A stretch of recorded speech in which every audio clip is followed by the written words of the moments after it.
Have a big weekend as we get ready to host Lindenwood for the first time ever in Puckett Fieldhouse, and it's crucial because we're coming off a very tough loss to Missouri Valley as our conference opener last night.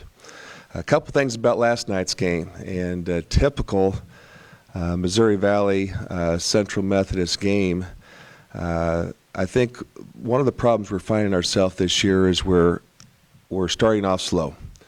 And last night was same indication. We got down double digits to Missouri Valley by halftime. Had a very good second half, found ourselves coming back. But I think a couple of statistics that you'd find that were the big indicators were we were 14 of 28 from the free throw line. And I don't think you're going to be able to win many ball games shooting 50% from the free throw line. And then only shooting 37% from the field. But I think it's very encouraging when you know you can go on the road and play a very good Missouri Valley team who's 7-3 right now, get beat by 1 point, and probably have your lowest shooting outing of the year. We had 5 players in double figures. I think a lot of things were right in line of what we try to do. However, our 2 leading scorers, Melvin Tillman and Mitchell Farr, ended up having to go 3 of 15 and then 4 of 13 to get their 12 and 10 points. So my hat's off to Missouri Valley. Missouri Valley played a phenomenal game. It was an exciting game for all the fans. Now it's our job to bounce back for Saturday's game versus Lindenwood. And a few of the things that come out about Lindenwood's team and the things it's very difficult for teams to prepare for. They're possibly going to be the biggest team we see all year, and that's including the 2 Division I teams that we have on our schedule. Just to give you an example, they go 6'10", 240, 6'9", 275, 6'7", 240, 6'7", 265, 6'8", 230, 6'7", 215. That's rather intimidating for about any coach that looks at a roster. So that's going to be a challenging part for our team, but their scary aspect is they have 2 of the finest scoring guards that we'll probably see. So that's a team that stands 8-4 at this stage of the season. They have, I believe, the second longest home winning streak in the NEIA right now, standing at about 24 or 25 games.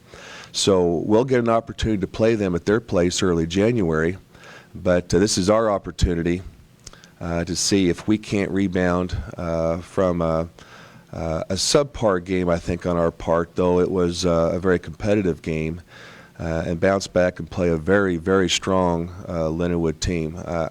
I'm encouraged about the players' attitude today. They're hungry to play. In fact, we've been out shooting and already practicing most of the day, and that's a good sign. The players aren't hanging their head off last night's game. We're very focused right now, very determined, at the same time a little bit embarrassed by our inability to do a lot of the things that we set out to do last night. So this is looking forward to be an exciting game, I think, for both squads. I know it's a big game for Lindenwood. We've heard a lot of comments about them looking forward to coming here to play. I think anyone that comes in and watches the 2 teams play will be very pleased about the talent on both squads. So we're looking forward to hosting Lindenwood tomorrow, head into finals week, and finish out the semester with conference play. The advantage I think Lindenwood has over most teams, from what little we know about them, and since they're not a part of a conference, you don't have a lot of tape on them like you do a lot of schools, but they play a lot of players. They're probably as deep as any team that will play. They play 15 players already this year. They play 10 players at least every game that they've played. So matchups right now aren't going to be a big concern. Most teams that play Lindenwood, you end up playing zone. You switch on defense quite a bit. We're going to throw in a lot of different things against them that we don't with other teams. You almost have to balance the size difference. When they go big, you'll find out at times we'll go small. And we'll see which of the 2 combinations ends up coming out on top. But I think the interesting part about Lindenwood is they've only been in the NEI for 4 or 5 years. They're going to be joining the America Midwest Conference starting next year, so they'll be part of Columbia College, William Woods, Missouri Baptist Conference. And I think they're going to jump in and be an immediate threat in that conference right off the bat next year. So as far as matchups, obviously Missouri Valley last night took huge advantage of our two top scorers. Melvin Tillman and Mitch were guarded very well and both held to well below their average. I see no difference from any team that we play this year.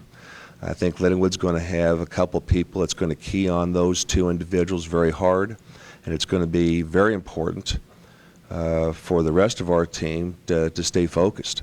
I really believe that if we just run our material, we have an offense and a defense that's capable of playing any team that we have on the schedule. So stay composed, stay focused, but at the same time, this will cause an intense matchup problem for us throughout the game with that increased size that they have.